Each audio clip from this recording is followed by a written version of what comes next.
His spirit Othin had host. The first of feuds was thus in the world, was broken in battle. The breastwork of Asgard, fighting Vanir, trod the field of battle. Hey, what's up? It's Griff. This is Griff Reviews Books, formerly Griff Burns Books. We never burned any books here. I was reading out of the Poetic Edda, the Volepspa, the Norse mythology origin story. And I'm going to review this real quick for you, along with two other historical texts. I don't want to call them ancient. One is definitely ancient. One is a little bit more from this time period, but on the other side of the world, so that'll be pretty cool. Also, I read poetry, so subscribe, comment, and let me know if there's a book you'd like me to review. Yeah, let's just dive right into the Volepspa and the Poetic Edda. Everybody's heard of Vikings. Everybody's heard of samurais. But today I'm going to tell you something that is probably true. You're not a Viking or a samurai. I'm sorry, guy. I'm sorry to break it to you. No, you're not. This is a Viking text that was translated by Catholic bishops and monks in like the 16th and the 15th century. It was an oral tradition of essentially the Norse mythology, not just origin story of like Thor and Odin and Loki, but also Ragnarok is in the Volepspa, which is a story that is an oral tradition. So in Scandinavian history, it is highly believed that this oral tradition goes back millennia, but the documentation for it is just not necessarily all there. So we go off translations from Catholic priests in Iceland mostly. But I have some notes and stuff on all that. Also, I'm going to review, boom, The Art of War, Sun Tzu, our only ancient text today. So I'll review that too today for you. And then also this pretty awesome book I got for my birthday from my awesome friends, The Book of Five Rings by Miyamoto Musashi, which is pretty interesting as well. So let's dive all into that. Before we do, let's read some poetry, because that's what I do here as well. This is from my book, Burned in Babylon, Broken, Bitter, but Not Ever Giving Up, the Manifesto of Robin Rolfe Griffiths, The Toxic Grunt. Thanks for all the support. It's available on Amazon. This is a poem from it that I like, that I've chosen just to read to you guys today. So this is Chasing the Night from my book. This is my poem, Chasing the Night. We choose to fight, we own the night, staying in the hunter's moonlight, chasing dark days. When will anxiety and demons go away? This is why we pursue the night, searching for a better place, having an enemy to fight. So we give chase to this ambient light, fighting for our place in post-war society. Fighters drift aimlessly in peaceful prosperity, having no cause or enemy considered worthy. We have seen it all during the day, death and life, sacrifice and strife. Ignorance thrives during the day, but dies at night. Light and dark duality of life. We choose to fight. We shine our little light in the darkness of night. Little lights during the day are just ignored anyways. Going dark, stay vigilant tonight. And that's my poem, Chasing the Light. Go check it out, Burned in Babylon. It's available on Amazon. Thanks for all the support. All right, I have notes. So let's dive into Sun Tzu and The Art of War, because really, this is the best out of the three manuscripts that I decided to review today for y'all. It is definitely, this is the clear winner right here. Sun Tzu is timeless and probably better philosophy than both these very entertaining, cool books. So yeah, let's dive right into all of that.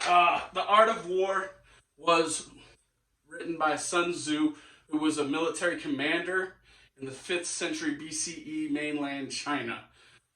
So, BCE before, so 5 centuries before the 0 mark, right?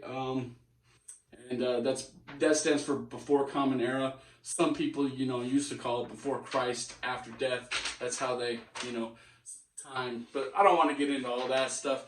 5th century BCE, Sun Tzu. You know what I'm saying? It has 13 chapters. This translation is the Giles translation, although I've listened to the Griffith translation, a book on tape, quite a bit as well. Sun Tzu is very much aphorisms and platitudes, but put in a way for military strategy in the 5th century China, BCE China.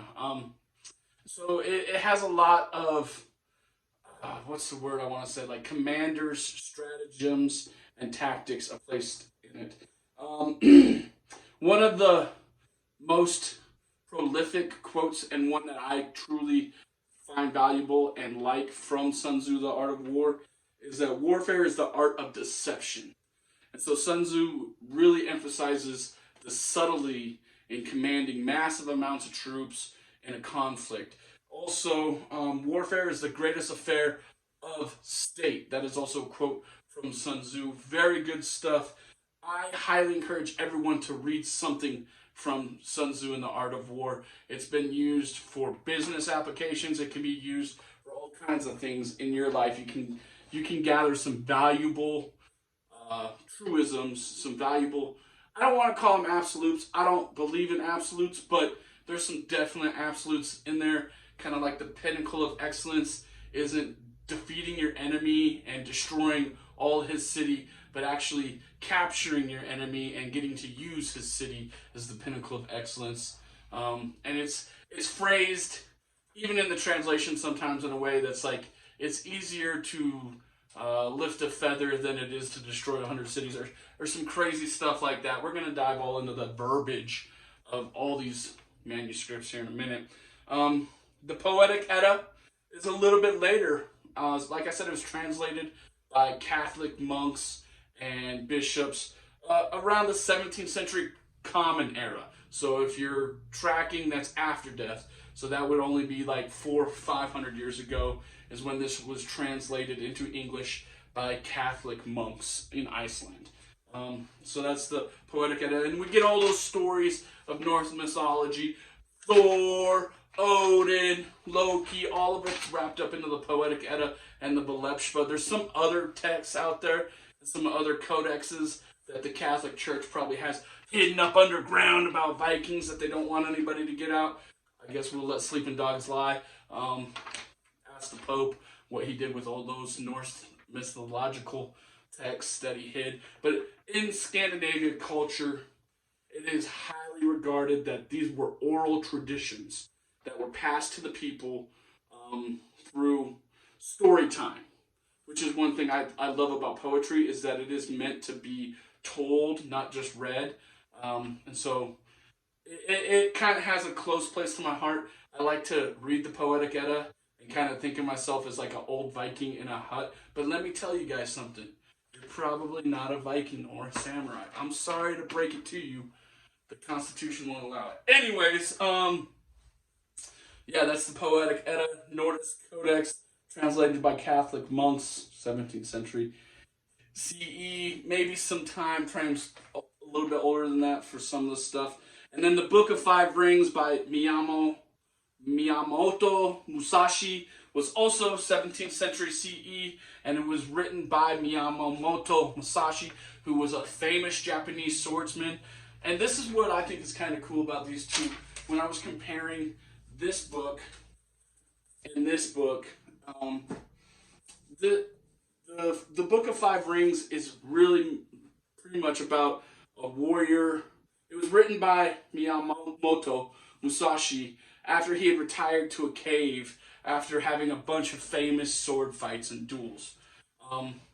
Probably in Japanese culture, it's similar to the way that in Norse culture, it was more of an oral tradition, more of a story time, more of kind of like, this is what the word on the street is, than it is documented and literary tradition, like Sun Tzu and Chinese mainland, who started a literary tradition when they translated their philosophies and aphorisms onto some kind of codex. So it's pretty cool stuff, and I get really nerdy about it. But there are some things about Musashi that you should probably know right off the bat before you go celebrating your samurai time. I got it in the notes here, guys. So in 1638, he was part of the Japanese emperor massacring Christians on the Japanese island. So it took place in some atrocities and some genocide that happened in Japanese culture in the 17th century. And then after this, in 1643, is when he writes the Book of Five Rings in his cave, secluded and retired from sword fighting. It's really cool. I like the Book of Five Rings. This particular version that my friends got me has some really cool illustrations in it, which are super dope. You know how I love that stuff, because, you know, Grunt can't read. But yeah, so like they got some pretty cool illustrations. I highly recommend checking something out like this out. This is, yeah, Victor Harris translated. So very cool stuff. The main thing I gather from Musashi and his stuff is not to have preferences when you're fighting. It's not about which weapon you use to kill your enemy. It's about killing your enemy, right? With that said, there's a lot of cool stuff in here about tactics. It's not really stratagem, it's more tactics. And so that's really cool. So go check that stuff out. But the winner, by far, everyone should read The Art of War by Sun Tzu at some point. This particular copy, like I said, is a Giles translation, but it has some pretty cool illustrations in it as well, like right here, you know, and it talks a lot about warfare and commanding armies, which is cool. So go check those 3 books out. They've been reviewed here for you on Griff Reviews Books. If you don't follow us, please follow us so you can get more cool book reviews. Next month for January, I will be doing Tim Wu, The Master Switch. So I'm already reading that, and I'll give you a review for that. Really good book about technology and the evolution of technology.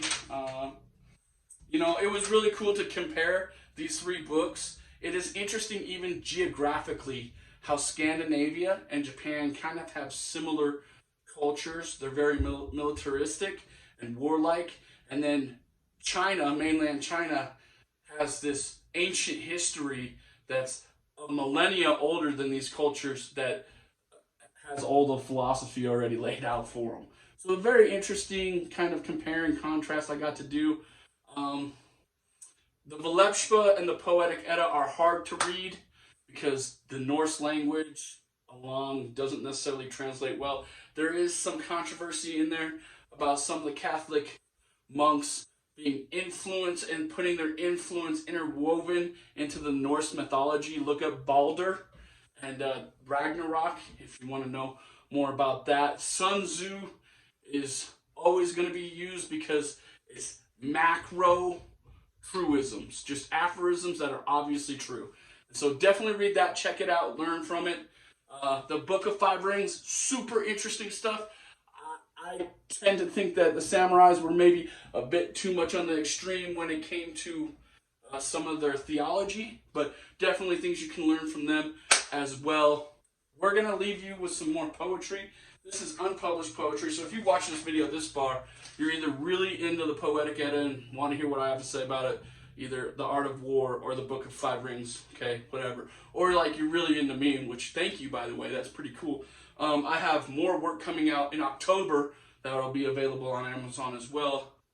Hopefully this poem will be published with them, but right now this is unpublished poetry, and this is my poem, Grendel is my hero. What is a monster? Is it a descendant of Cain? Envy or hunger? What was in this brain? Disgusting appearance, an affinity for violence. What is the difference? We all can't be altruistic. Will the hero have fame? Killing the monster, a son or daughter, even one so hideous can still be loved. Fight me, Grendel. I need a monster for my ego. I must conquer to become their hero. Fight me, Grendel. To fight a monster, you must become its equal. Now ask Nietzsche who is the real evil. There are no monsters. There are no heroes. And that's my poem. Grendel is my hero. We have reviewed these 3 wonderful manuscripts for you. Please comment, like, share, and be good to each other. You know what I'm saying? It's winter. Be warm. Be the change you want to see in the world. And everybody love everybody. Griff, out!